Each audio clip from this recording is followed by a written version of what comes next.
Yo guys, what's going on? Today we're going to be talking about the ones to watch Diogo Jota objective card.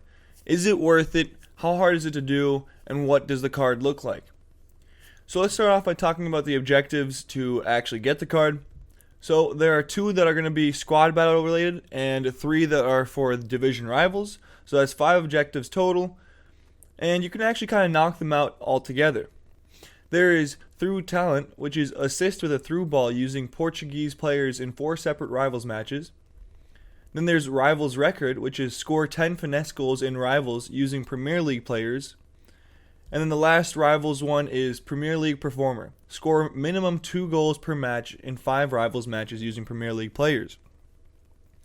So if you set up a Premier League team, a full Premier League team, and you have at least 1 or 2 Portuguese players, you can definitely knock these out altogether.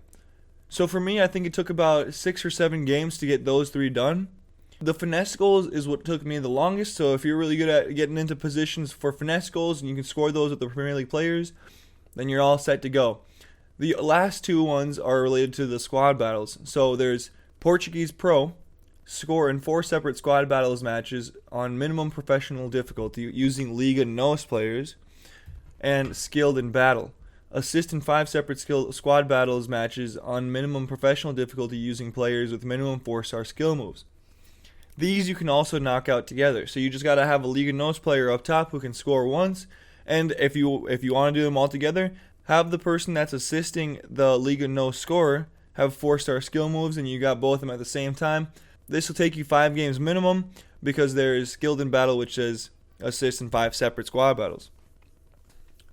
Now for me, it took about 4 or 5 hours to do and no coins lost. I didn't have to pay for any players because I had a decent amount of Premier League players and was lucky enough to have pulled some pretty decent ones.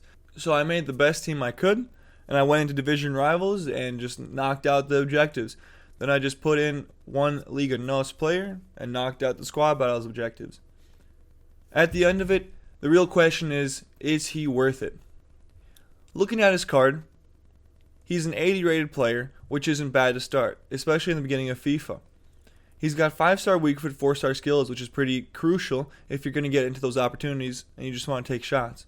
With 83 pace, 77 shooting, 71 passing, 84 dribbling, 53 defending, and 77 physical. Now some things to highlight here are his 88 acceleration, which will help him get away from his defender, and his 84 overall dribbling. Some things to note about cons are his jumping sitting at 66 and his heading accuracy being 52. Now he's a 5'10 player, which is a decent height, but don't expect him to be scoring many headers. Overall, is he worth it?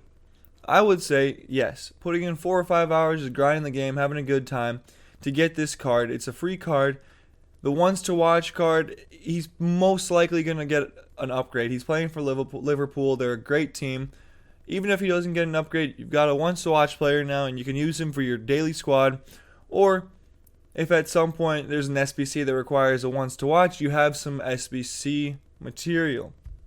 That wraps up this video. If you want to see more content like this, where I go over players and if they're worth it or not, make sure to give this video a like and don't forget to subscribe.